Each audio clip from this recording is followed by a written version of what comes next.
प्यारे दर्शकों, प्रेम भरा नमस्कार। मैं हूं डॉक्टर अमनदीप शर्मा और आज हम षष्ठी कक्षा के पाठ्यक्रम में निर्धारित 8वां पाठ है सूक्ति स्तव का।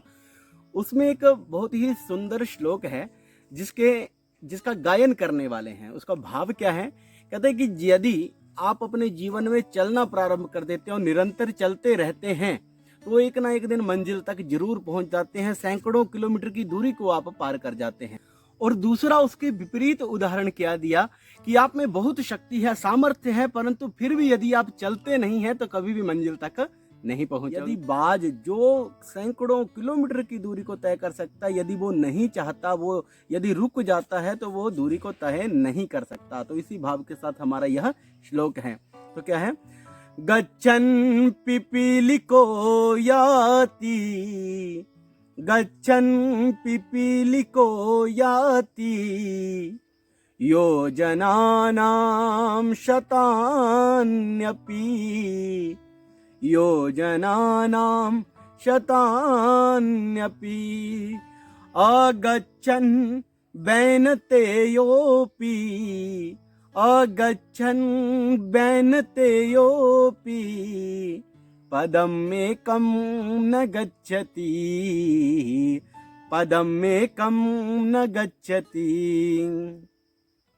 अब देखिए अगला पद्य क्या है हमारा। उसका भाव यह है कि कौवा भी काला होता है और कोयल भी काली होती है, परंतु दोनों में भेद क्या है उसके विषय में हमारा यह श्लोक है। काकः कृष्णः, काकः कृष्णः, पिकः कृष्णः, काकः कृष्णः, पिकः कृष्णः, को भेदः पिक काकयोः, को भेदः पिक काकयोः, बसंत समये प्राप्ते ही, बसंत समये प्राप्ते ही, काकः काकः पिकः पिकः, काकः काकः पिकः पिकः। तो आइए देखते हैं अब इसकी व्याख्या को। गच्छन् पिपीलिको याति, योजनानां शतान्यपि, अगच्छन् वैनतेयोऽपि, पदमेकं न गच्छति। अब देखते हैं इसका पदच्छेद। कई हमारे ऐसे शब्द होते हैं जो आपस में संधि के कारण जुड़े होते हैं, तो उन सबको हमें अलग करना होता है और उसी का नाम है पदच्छेदः। तो गच्छन् पिपीलिकः याति योजनानां शतानि अपि, अगच्छन् वैनतेयः अपि, पदम एकम न गच्छति। अब करेंगे इसका अन्वय। अन्वय क्या होता है? जैसे उदाहरण बताता हूँ आपको हिंदी का। जाता है वह, तो इस वाक्य में आप देखेंगे कि क्रिया और कर्ता इत्यादि हैं जो आगे पीछे हैं। हमें इसे करना है वह जाता है। तो अन्वय इसी का नाम है कि जो आगे पीछे शब्द पड़े होते हैं उनको हम व्यवस्थित रूप से रखते हैं। गच्छन् पिपीलिकः अपि शतानि योजनानां याति, अगच्छन् वैनतेयः अपि एकं पदम न गच्छति। अब देखिए इसके अर्थ क्या क्या होते हैं। जो शब्द आए हैं, गच्छन् शब्द जो है उसका अर्थ हुआ जाता हुआ। गच्छन् शब्दात प्रथमा विभक्ति एक वचन में बनता है। पिपीलिकः पुल्लिंग पिपीलिक शब्द है और प्रथमा विभक्ति के एक वचन में बनता है और इसका अर्थ होता है नर चिंटी। अपि जो है अव्यय प्रयोग है, अर्थ हुआ भी। शतानी शतम शब्द से बनता है, सैकड़ों इसका अर्थ होता है। योजना नाम योजन शब्द से षष्ठी विभक्ति के बहुवचन में बनता है। योजनों तक अर्थ में ले सकते हैं हम। याति या धातु से लट लकार प्रथम पुरुष एक वचन में बनता है, याति इसका अर्थ होता है जाता है। अब देखिए आगे क्या है? अगच्छन। अगच्छन शब्दात प्रथमा विभक्ति एक वचन में न जाता हुआ। गच्छन जाता हुआ, अगच्छन न जाता हुआ। वैनतेयः बीनता का जो पुत्र है, वैनतेयः वैनतेय शब्द से प्रथम विभक्ति एक वचन में बना, वैनतेयः गरुड़। अपि अव्यय प्रयोग है, अर्थ हुआ भी। एकम नपुंसकलिंग एक शब्द से प्रथम विभक्ति एक वचन में बनता है, एक। पदम पद शब्द से प्रथम विभक्ति एक वचन में बनता है, कदम इसका अर्थ होता है। न जो है अव्यय प्रयोग है, नहीं। और गच्छति गम धातु से लट लकार प्रथम पुरुष एक वचन में बनता है। अब देखिए अर्थ क्या हुआ जाता हुआ गच्छन पिपीलिकः, जाता हुआ नर चींटी भी सैकड़ों योजनों तक जाता है।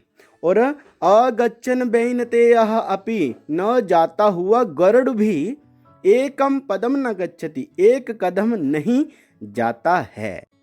कहने का भाव यह है कि जीवन में निरंतरता होनी चाहिए। भले ही हम में शक्ति कम हो, हम में सामर्थ्य कम हो, परंतु यदि हमारे जीवन में निरंतरता रहती है तो हम एक ना एक दिन अपनी मंजिल तक जरूर पहुंचते हैं।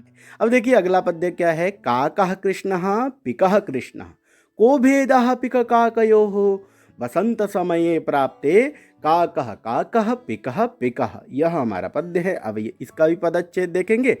काकः कृष्णः पिकः कृष्णः, क भेदः पिक काकयोः, बसंत समये प्राप्ते काकः काकः पिकः पिकः। अन्वयः। काकः कृष्णः पिकः कृष्णः पिक काकयोः, को भेदः या कः भेदः, बसंत समये प्राप्ते काकः काकः पिकः पिकः। अब देखते हैं इसके अर्थों को। काकः मतलब कौवा, काक शब्द से प्रथमा विभक्ति एक वचन में बनता है। कृष्ण शब्द से प्रथमा विभक्ति एक वचन में बनता है कृष्णः, और इसका अर्थ होता है काला। और पिकः, पिक शब्द से प्रथम विभक्ति के एक वचन में बनता है पिकः, अर्थ क्या हुआ कोयल। कृष्णः ये हमने आपको बताया, इसका अर्थ होता है काला। पिक काकयोः, पिक काकयोः शब्द दोनों शब्द हैं, दो शब्द मिले हुए हैं, पिक काक। तो पिक काक शब्द से सप्तमी विभक्ति के द्विवचन में प्रयोग हुआ पिक काकयोः, अर्थात कोयल और कौवे में। अब देखिए कह पुल्लिंगवाचक किम शब्द से कह बनता है, कह कौ के, तो कह का मतलब क्या। और भेदः, भेद शब्दात प्रथमा विभक्ति एक वचन बनता है भेदः, भेद है।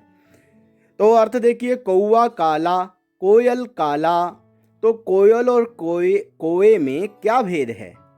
तो अगली पंक्ति में देखिए बसंत समये, बसंत ऋतु में, प्राप्ते, प्राप्त शब्दात सप्तमी विभक्ति एक वचन में प्राप्त होने पर, काकः, काक शब्द से प्रथम विभक्ति एक वचन में कौवा, काकः यहाँ फिर से वही कौवा, और पिकः पिकः।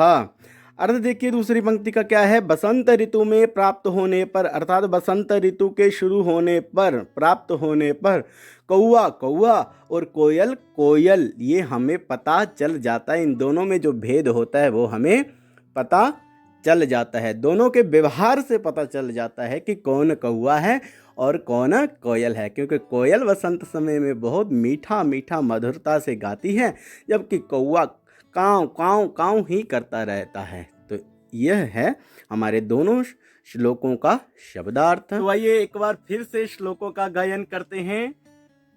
गच्छन् पिपीलिको याति, गच्छन् पिपीलिको याति, योजनानां शतान्यपि, योजनानां शतान्यपि, अगच्छन् वैनतेयोऽपि, अगच्छन् वैनतेयोऽपि, पदम् एकं न गच्छति, पदम् एकं न गच्छति। अब दूसरा पद्य क्या है।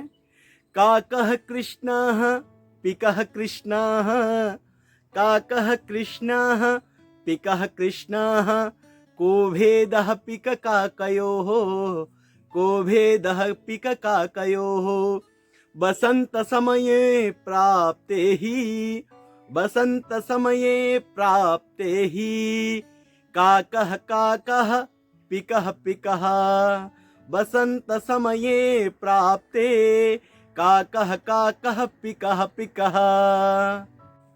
तो मुझे विश्वास है कि आज आपने जरूर इन श्लोकों से कुछ न कुछ सीखा होगा, क्योंकि बहुत ही प्रेरणा देने वाले यह श्लोक हैं। निरंतरता से आगे बढ़ाने वाले या बढ़ने की प्रेरणा देने वाले यह श्लोक हैं, जिससे हमने सीखा है।